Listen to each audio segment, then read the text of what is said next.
قبل 73 بشهور قليله السادات كان في سريه اتحركت لميدان صلاح سالم عشان تطيح بيه، والسادات لما عرف جري هو وعياله من الخوف، لكن اللي حصل كان مفاجاه. تبدا الحكايه في اكتوبر سنه 1972 لما اتصل وزير الدفاع وقتها الفريق محمد صادق بالسادات وقال له يا فندم في سريه فيها 12 عربيه اتحركت للقاهره ومش عايزين يسمعوا الكلام ويستسلموا، ودلوقتي هم رايحين لمسجد الحسين واحنا مش عارفين هم رايحين فين بالظبط. السادات لما سمع الكلام ده اتخض وقال له ده ايه يا محمد، ده عايزين يطيحوا بيا ولا ايه؟ قول لي يا محمد الحقيقه عايزين يطيحوا بيا، انا هاخد عيالي واسيب البيت ولازم اعمل كده.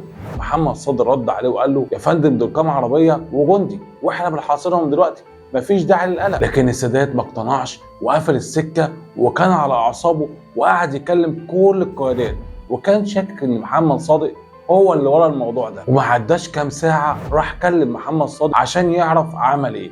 محمد صادق قال له السريه دي يا فندم فيها 12 مدرعه، والحمد لله في 5 عربيات استجابوا للتعليمات، لكن باقي العربيات مصممه وقائد السريه مصمم ورايح دلوقتي اتجاه صلاح سالم. وقتها السادات اتوتر اكتر وقال له حاجه محمد صادق ما توقعهاش. لو وصلك الفيديو اعمل لكم شير واكتب في تعليقات الوسط وساعد الفيديو في الانتشار. بيكمل فريق محمد صادق الحكايه في مذكراته في قلب الصراع وبيقول ان السادات كان متوتر جدا وخايف ان العربيات دي تيجي تحاصره في القصر، لان انا قلت له ان هم مش مستسلمين ومصممين يجوا لك، فقال لي يا محمد وفيني بالتفاصيل اول باول.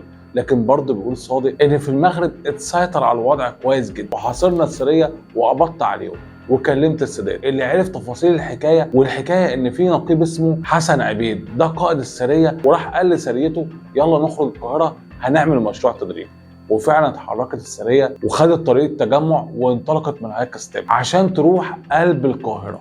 وفي الطريق اتقابلت مع نقطه اعتراض من الشرطه العسكريه اللي وقفتهم وقالت لهم انتوا رايحين فين بالظبط. قائد السريه ما استجابش ومشي برضه ومكمل، والشرطه ما رضتش تشتبك معاه، لكن في 5 عربيات من السريه وقفوا واستجابوا وما كملوش معاه الطريق. لكن هو قاد باقي العربيات اللي في السريه وراحوا القاهره، وبدات المعلومات تروح للقيادات ان في سريه انشقت وراحت للقاهره ومحدش عارف ايه مخططها، هل هو هدف الاطاحه بالسادات ولا هي مجرد مغامره فاشله. لكن بيقول محمد صادق ان التعليمات المتناقضه اللي قالها قائد السريه لافراده خلتهم ينشقوا عنه. لكن رغم ان محمد صادق حاول يطمن السادات ويقول له ان دي مغامره فاشله ومحاوله ملهاش اي لازمه وملهاش اي معنى، الا ان السادات كان مش مطمن وراح فورا يكلم الفريق سعد الشاذلي اللي كانوا وقتها على علاقه كويسه جدا بالسادات وعلى خلاف مع محمد صادق. وده اللي بيقوله الشاذلي في مذكراته ان لما السادات كلمه قال له خلاص اتقبض على قائد السريه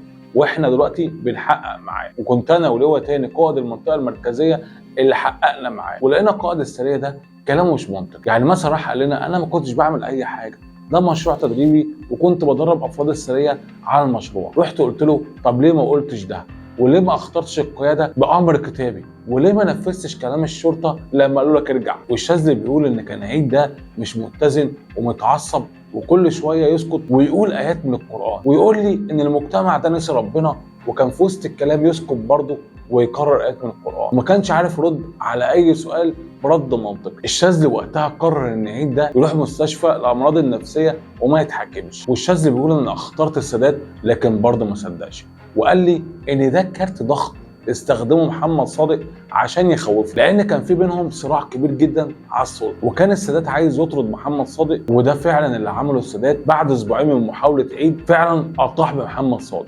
وده اللي بيحكيه الفريق محمد صادق اللي بيقول في مذكراته ان السادات ده شخصيه متآمره جدا ومش بيصدق اي حد، ودايما عنده هاجس ان اللي قدامه هيعمل مؤامره ضده. وان انا لما قلت له ان قائد السريه ده راجل مختل وخلي بالك في السجن عمال يقول كلام غريب ويصرخ، والتقارير بتقول عنه انه عنده ورم في مخه وتم استئصاله عشان كده مش متزن وما قدمناهوش للمحاكمه، الا ان السادات برضه شك فيا. لكن محمد صادق قال في مذكراته مفاجاه، قال ان قبل المحاوله دي باسبوعين السادات اكتشف ان في قائد كبير مصري اتعاون مع السوفييت انه يعملوا محاوله للاطاحه بيه، ولما عرف اسرار المحاوله دي رفض يعلن خوفا على العلاقه مع السوفييت وقتها. فربط السادات المحاوله دي بالمحاوله بتاعت عيد ان الامور مش ولا بد، وان انا ورا كل المحاولات دي. كل المحاولات دي تكشف ان السادات فعلا كان بيواجه ازمه كبيره قبل 73، وانه لما يسيطر على كل الاوضاع دي ويعمل وحده بالشكل ده فعلا كان يدل ان المهمه كانت صعبه عليه